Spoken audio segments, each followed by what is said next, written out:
For some of you, you're managers. For some of you, you're bosses. For some of you, you're entrepreneurs. For some of you, lead teams. And I just think Boaz is kind of like a really great manager. He's a really great boss.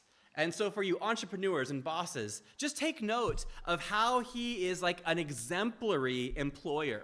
He's respectful, he's generous, he's attentive. He has like a respectful relationship with those who work for him. He has a non-privatized faith.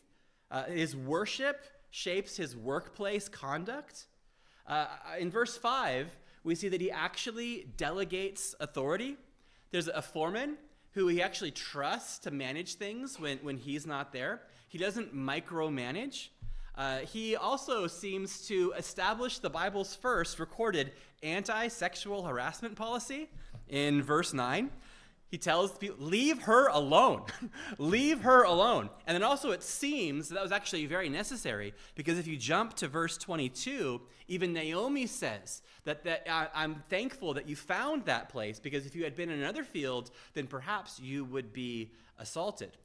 Remember, Victor did a great job highlighting this last week, but this took place in the days of the judges.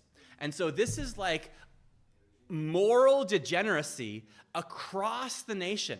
It says that there was no king and everyone did what was right in their own eyes. And turns out people think doing wrong is right. And the book of Judges records this like swath of chaos, harm, and hurt.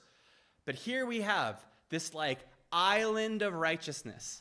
Here we have one man who says, I'm not in charge of this whole nation, but I'm in charge of this field, and I want this to be a righteous field.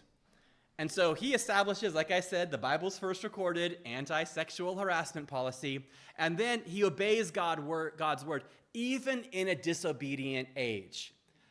It's not trending, it's not popular, but he says, as for me and my house, we will serve the Lord.